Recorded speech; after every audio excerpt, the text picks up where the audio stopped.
What is going on, traders? Welcome back to the Traveling Trader. Happy Friday to you guys. If this is the first time on the channel, go ahead and hit that subscribe button. You could stick around for a few minutes to see if you really like it before hitting the subscribe button, but let us get right into it.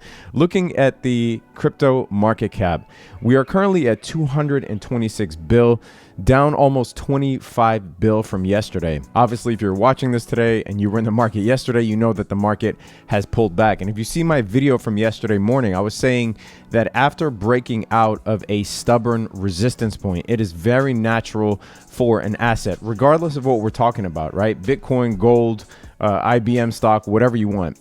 It's very natural for it to come back and retest that resistance, which is now support. It wants to see if that is truly support or not. I would say that taking all of those time frames into account, a retest of 6,800 is not out of the question. As a matter of fact, it is really typical for a coin to go back and try to retest a level of resistance, which now becomes support, right? So we have 6,800, a resistance level for months that we saw in 2018, which we currently broke out of now. And it is not out of the question to go back and retest this. And there's a whole host of reasons for this, right? A lot of people are screaming, manipulation, because you do see this tall green candle. This is on the 1-day chart. A lot of people are screaming manipulation or bot trading or whatever. It's a culmination of things, right? Once a new resistance level, in this case 8,300, gets hit and is retested, the more it is retested, the more that resistance becomes valid. So what happens? People start shorting there, or traders' sentiment turns bearish and they start selling. A little bit of disbelief happens, exhaustion happens, right? Stop limits are hit. So yeah, while there may be a couple of fat cats selling their Bitcoin at 8,300, that's not necessarily a nefarious thing. It's a market, right? There's going to be people with huge orders. There's going to be people with, there's going to be a slew of traders like us with smaller orders, for instance. But this is all sell volume. This is a market. This is what happens after breaking out of an extremely long-term resistance. In this case, we broke out initially out of 4,200 and then broke out again out of 5,500. But the real resistance is here. And I've been saying this in the video, and if you're new to the videos, I'll go over it again briefly, but the real resistance is around 6,800. And the reason that is because over a year, right, Bitcoin has basically been a series of lower highs. Since 20,000 going all the way down, right? It's just a series of lower highs without ever going back to retest one of those highs. So in order for there to be a true reversal, Bitcoin has to cross above a previous high. And we were saying this over and over again, that the previous high that it has to cross above first is around 6,800. So not only was 6,800 a resistance point, from September all the way to almost December, but to end of November really, but it is also the last previous high that we saw before this cliff drop here. So in order for us to see a true reversal, then we have to break above that high, and we did. So those of you that were asking me yesterday, how did you know that 6,800 is where Bitcoin would drop to eventually? Well, it's not rocket science. It's only because it was a long-term resistance. It is the point that Bitcoin had to cross in order to reverse, and it's only natural that the market says, prove it, Bitcoin, prove that you are that 6,800 is worth that support level, which used to be resistance. Also happens to be the point of the 21-day EMA, which is this yellow line here. Now, some of you had buy orders at 6,800. I didn't have buy orders set up, but I happened to be in front of my computer at that time. And as soon as I saw it retest 6,800, I started scaling into Bitcoin. Obviously, we could have dropped further, right? There's no hard and fast rule that says that Bitcoin had to stop at 6,800. But these are probable moves in markets, especially with a reversal pattern like an Adam and Eve or rounding bottom or a cup and handle. You tend to see a retest of the breakout point. And in this case, we see this pin bar candle come down and test support. This is actually what you want to see. What you don't want to see is a strong momentum move against the breakout. And that would be if this candle was a solid candle, or there was, a couple of candles after this breaking below the support point and bucking this trend. So if we look at something like the 4-hour, because we have more candles to work with in a shorter time frame, you'll see that Bitcoin is holding support at around this level. Bounced off of the support, at around 6,800, a little bit lower depending on which exchange you're looking at, but it is using this general area as support currently, which is what you want to see. And it basically is cooling off, giving the MACD, the RSI, the stochastic, even the volume a chance to breathe before potentially a move back up. If we look at the longer time frames, here is Bitcoin on the weekly. You'll see that we are still above key levels here. The key level on the weekly that I'm paying attention to now is the 100-week moving average, which is this yellow line here.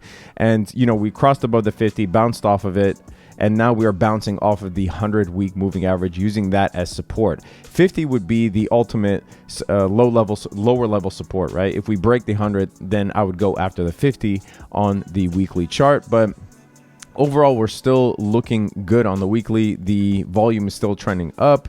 The MACD crossed over and is trending up. You see the green histogram here. And this weekly candle that you see here, this candle pattern suggests exhaustion from the bull rally. Overall, if we maintain above the 50-week moving average, certainly if we maintain above the 100, I'm still bullish on the market long term, as I've been saying. And here's the 1-month chart. This is the 21-month EMA. I'm still bullish, as we're well over the 21-month EMA. As long as we stay above this, then I'm really bullish. And you see the MACD hasn't even crossed over yet. The RSI, the stochastic, the volume, they have a lot more room to grow. So long term, I'm still bullish on the market. We could go back in the short term. If we go back to the 4-hour and the daily, we could go back and retest this. But as long as there isn't a strong momentum move against the trend, against the reversal trend, then these pullbacks are really just an indication for me to buy. And there's really nothing to fear in the market if you have your stop limit set up correctly, right? Even if we bleed, say, the gloom and doom scenario that seems to be going around, even if that does come to light, right? And even if you fall down to 2,000 in one fell swoop, you have no excuse for not setting a stop limit and protecting your portfolio.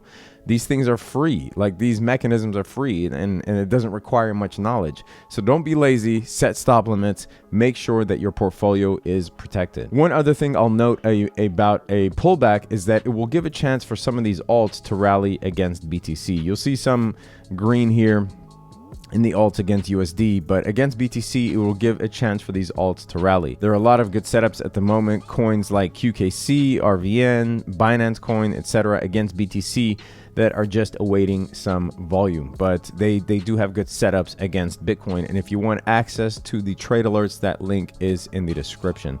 Looking at the general markets, the general markets are still, teetering back and forth, marred by the China trade war that is currently happening between the US and China, which is obviously affecting the global economy, two of the biggest economies in the world. NASDAQ down almost 0.2%, S&P not much movement, and the Dow is up actually 0.25%. Looking at the SPY, this is one that we've swing traded on and off, and you see that there is major resistance at around 294, the all-time high. Tried to cross that back in September, tried again back in May, and we actually did set a short on the SPY. Those trade alerts are sent out. If you're part of the diamond traders and above, you do get access to the stock alerts as well.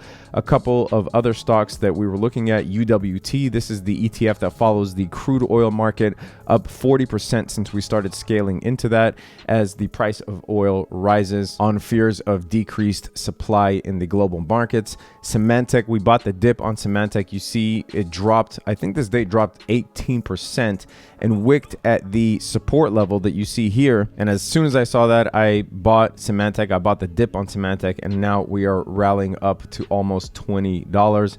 Nvidia, I sent out a trade alert for Nvidia. This was actually an options trade. It is up since the earnings call after market close yesterday. And then two of the big surprises, Beyond Meat, this one doubled in value since its IPO less than 2 weeks ago. It opened the market at around $46 and it is now $91. And Uber, I didn't send out a trade alert for that, so just in case you're wondering, Uber is back to around where it opened in the market. This was the largest IPO drop in history, I believe, or at least in recent history. Uber dropped 20% the day after its IPO, and it's back up to around $42.30. resistance. There is instability in the traditional markets. As I said, the US-China trade war is still ongoing, and that is something you don't want to see as the markets are nearing all-time highs again, right? Because it will serve as potentially another factor to stop the markets at their resistance level, right? So it's hard enough to cross the all-time highs when the foreign affairs are stable, but to try and do so when there are potentially impending large-scale world events is tough enough. So hopefully at the G20 meetings next month, there could be some kind of good faith agreement between US and China, and we might see the push that we need in the traditional markets to get us above the all-time highs. Right now, I'm still eyeing this area on the SPY as well as any other market that is retesting, or any other index that is retesting the all-time high. I'm eyeing a short once again. It is a pretty low risk play, especially if you have a tight stop limit. But considering the worldwide factors right now and the the harshness of this resistance, it seems like a pretty low risk, easy opportunity to make some money. That is it for this video. If you want access to the trade alerts, that link is in the description. Subscribe to the channel if you haven't done so already. Hit that notification bell. Comment if you have a question or comment, or hit me up on the Discord. Leave a thumbs up if you got anything out of this video. Stay safe out there. Peace.